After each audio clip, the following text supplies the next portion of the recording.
Olá, galerinha do Hermano José, tudo bem com vocês? Eu espero que sim. Então, voltei hoje para trazer uma nova aula para vocês sobre romantismo. Dessa vez nós vamos ver o romance romântico, ou seja, a prosa romântica. O romance romântico, ele teve origem aqui no Brasil na primeira metade do século XX, do século XIX, aliás, e ele veio para atender os anseios do seu público leitor. No caso, as mulheres que tinham um tempo ocioso e os jovens universitários, tá? Agora a gente vai acompanhar o slide e eu vou falar um pouquinho mais sobre essa escola literária brasileira, tá ok? Então, pessoal, a prosa romântica ou romance romântico, ele teve início no Brasil através dos folhetins, tá? O que eram folhetins? Eram formas de serem publicadas essas histórias. Não havia aqui um projeto constituído de imprensa, então havia uma necessidade de se escrever dessa forma. Os folhetins, eles se assemelham às novelas de hoje, tá? Eles eram escritos ou semanalmente ou quinzenalmente. Os autores escreviam um capítulo e publicavam nos jornais daquela época. Então, as pessoas, os leitores, eles ficavam ansiosos para cada semana receber esses folhetins. E só no final, quando se terminava aquela história, aquele romance, é que se juntavam todos os capítulos para se constituir uma obra, tá? Essas narrativas apresentavam dramas semelhantes aos do universo burguês, ocorrendo identificação com o personagem e as situações criadas. O romance romântico no Brasil, ele teve o marco inicial através de duas obras, pessoal. A primeira é O Filho do Pescador, de Teixeira de Souza, e a segunda, A Moreninha, de Manuel de Macedo. Por que duas obras? O Filho do Pescador, ela foi o primeiro romance romântico, porém ela não trouxe todas as características de um romance, tá? Já A Moreninha, do Joaquim Manuel de Macedo, ela trouxe todas as características de um romance. Por isso ela fica sendo considerada a obra introdutória do romance romântico no Brasil, tá? Vamos às características, tá? As características do romance romântico brasileiro está também atrelado ao sentimentalismo, tá? O primeiro a gente pode destacar o amor ligado ao casamento e o amor como redenção, tá? Na obra romântica o amor sempre vencia, sempre prevalecia, tá? No final, por isso que eu digo a vocês, os romances românticos, eles se assemelham muito às novelas de hoje, porque a gente, quando assiste as novelas, a gente vê logo que o bem vencerá o mal, não é? E o amor vai prevalecer no final da novela. Sempre os casamentos acontecem, as pessoas se reencontram, e assim era no romance romântico, tá? E a segunda característica é a caracterização dos costumes da sociedade, né?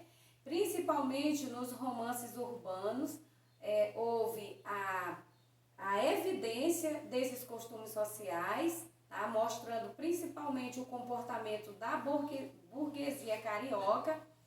A outra característica é a tensão dramática, o choque das classes sociais, né? O amor impossível por conta de um ser diferente, ter uma classe social diferente do outro.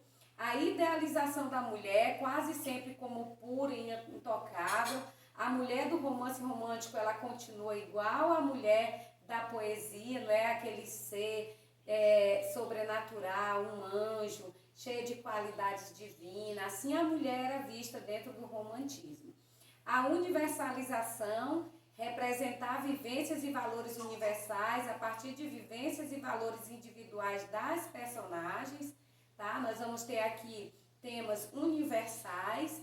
E a fórmula do romance era semelhante ao romance europeu. Apresentava o quê? Cenário, valores e final feliz, tá?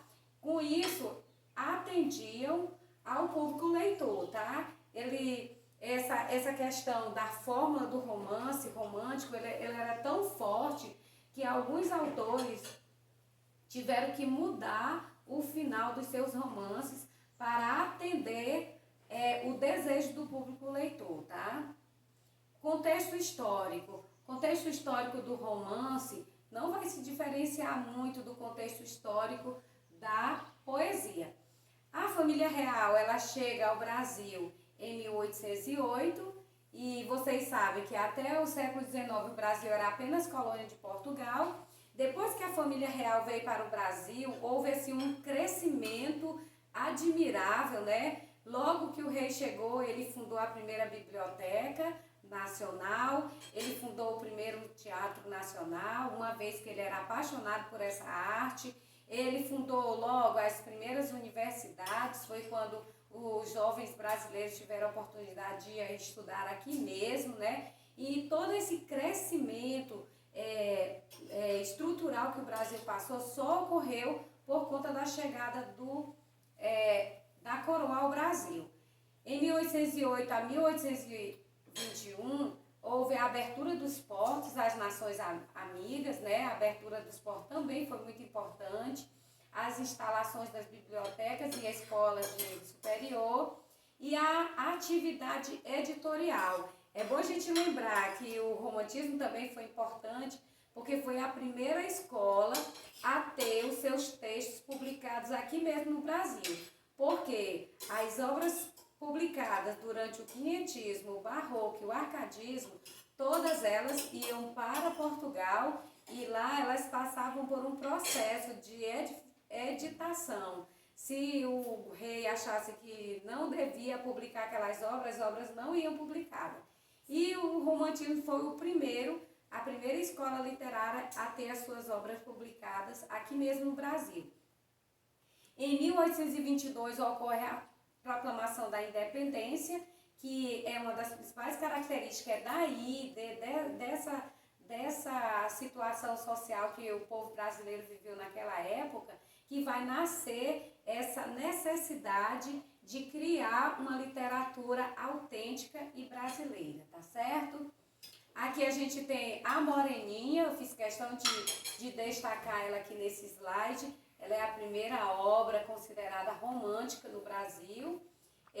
O escritor é Joaquim Manuel de Macedo e os romances seguiam os elementos da publicação europeias, como eu já falei, que conservavam as características dos folhetins, apresentando histórias na ordem cronológica, princípio, meio e fim. Entre os autores brasileiros, os principais são esses aqui: José de Alencar, que é o principal mesmo, o Álvaro de Azevedo, Visconde de Tonel e Franklin Távora, tá? Esses são os principais nomes. Na prosa romântica, né, ela foi diferente da poesia. A poesia a gente dividiu ela em gerações, lembram? Primeira, segunda e terceira geração com características diferentes. Já a prosa, ela se dividiu em tipos e a gente teve 4 tipos de romance romântico. Nós tivemos os regionalistas, com a visão romântica e idealizada do país, sobre si mesmo, valorização da diversidade étnica, linguística, social e cultural, experiência nova da literatura nacional, fez os escritores observar a realidade nacional, afirmar a identidade. As indianistas têm como principal característica a exaltação do índio e da natureza, celebrar a pureza do nosso herói, no caso o índio, mostrar a formação mestiça da raça brasileira, idealização de personagens e relações. E o romance histórico, ele busca um passado glorioso, não é? Durante os primeiros 3 séculos que a gente já vivia, eles, através dessas obras históricas, eles buscavam mostrar esse passado, né, do Brasil, um passado, no caso, bem recente, já que o Brasil, na época, era um país ainda em crescimento. E esses romances históricos, eles trazem uma visão totalmente urbânica e exagerada do nosso país, tá? E por último a gente tem os romances urbanos. que traz uma comunicação direta com o público, foram os mais lidos no caso, e eles retratam o comportamento da sociedade da época, no caso os burgueses, tá? E eles trazem personagens comuns e de fácil identificação. Os personagens, no caso, eles não são complexos, tá? São personagens muito simples. Traz uma idealização amorosa e o retrato dos valores ideais dos burgueses, tá? Aqui eu destaquei o primeiro, que é o romance indianista. A gente tem aqui 3 obras de José de Alencar, que a gente conhece como a trilogia de Alencar. Ele escreveu 3 grandes obras, o Guarani, Iracema e o Birajara. O romance indianista, ele traz à tona a vida, a cultura, a crença e os costumes do indígena. O índio surge como herói, representando o Brasil e os brasileiros, sendo corajoso, heróico, forte, idealizado. Há uma valorização da natureza e o espaço onde ocorre a narrativa remete ao natural e à paisagem brasileira, tá? O regionalista, a gente tem aqui algumas obras regionalistas, como A Inocência, A Escrava Isaura, O Gaúcho e o Sertanejo, tá? O romance regionalista, ele tenta mostrar o Brasil muito desconhecido ainda para os próprios brasileiros, né? Eles fazem uma viagem por outras partes do Brasil, que não era o Rio de Janeiro, porque estava muito centralizada a cultura, a difusão de todos os conhecimentos no Rio de Janeiro. E o regionalismo, ele vai trazer isso. Foi a primeira vez que o brasileiro escreve um romance regionalista, e isso vai ser retomado lá na frente, no modernismo brasileiro, né? Essa característica do regionalismo vai ser tomada com muita força. A insistência nacionalista de buscar as raízes de nossa cultura, a figura do sertanejo com suas crenças e tradições, fez-se tão exótica quanto ao índio. Dentre os regionalistas destacam-se, além de Alencar de novo, pessoal, o Bernardo de Guimarães, que escreveu A Escrava Isaura, o Visconde de Tonel, que escreveu Inocência, o Frank Távola. A obra O Tio está inserida também nesta classificação, tá? Aqui nós temos os romances urbanos. Eu trouxe exemplo aqui de 3 grandes obras do Alencar, Diva, Lucila e Senhora. Os romances urbanos são os mais lidos até hoje. Em sua grande maioria, este tipo no romantismo narrava uma história que geralmente ocorria nas capitais, na alta sociedade, funcionava como crítica aos costumes, mostrando a sociedade e os interesses desta em uma determinada época.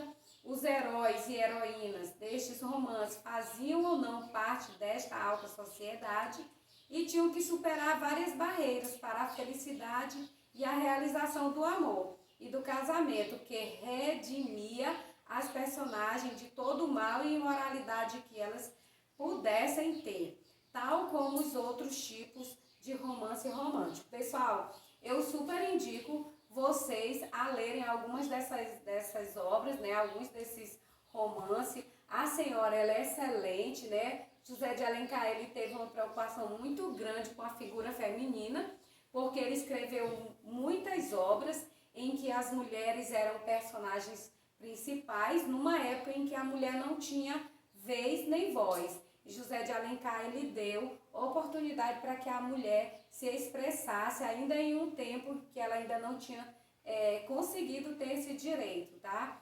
Por exemplo, Senhora traz a história de Aurélia Camargo, que teve que comprar o seu próprio marido, não é? Um marido que antes a abandonou para se casar com outra mulher por conta do dinheiro. Então, eu super indico vocês que estão se preparando para fazer Enem a tirar um tempo para ler essas obras, para analisar as características dessas obras, tá ok? Chegamos nos romances históricos, né? Eu trouxe 3 exemplos aqui para vocês: As Minas da Prata e A Guerra dos Mascates. José de Alencar de novo, liderando a lista dos principais autores. Os romances históricos, eles trazem o retrato de costumes de uma época passada, sendo um retrato que muitas vezes mistura ficção e realidade, tá? Dizendo de novo para vocês, mostrando um passado ufânico do Brasil, tá certo? E chegamos ao final do nosso slide. Eu trouxe aqui no nosso último algumas obras de Alencar, que é considerado o maior prosador, o maior romântico desse período, tá? José de Alencar, ele escreveu em todos os tipos, né? Ele escreveu a partir do indianista até o histórico, ele escreveu todos os tipos de romance. Como eu falei, ele valorizava muito a figura da mulher. Os historiadores dizem que José de Alencar ganhou toda essa influência através de sua experiência com a própria mãe, porque a mãe de Alencar, ela era costureira e ela costumava receber muitas mulheres em sua casa, né, no final da tarde, já que as mulheres naquele tempo tinham tempo ocioso, porque não tinham direito de estudar, não tinham direito de trabalhar fora. Naquele período, no século XIX, a mulher era criada, educada apenas para o casamento e para a procriação. E José de Alencar, ele acompanhava a mãe enquanto menino ainda, e a mãe era uma leitora assídua com suas amigas, mas não sabia ler. Então, o que ela fazia? Ela colocava Alencar para ler para elas.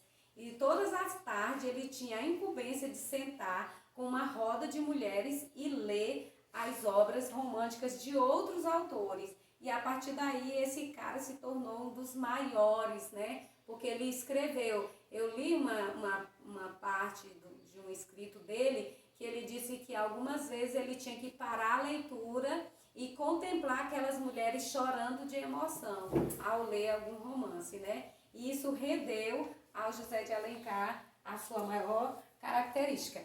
Pessoal, eu espero que vocês tenham gostado da aula, tá? A gente se encontra no próximo vídeo. Eu tô morrendo de saudade de vocês. Aproveitem bastante, tá? Um beijo no coração de todo mundo.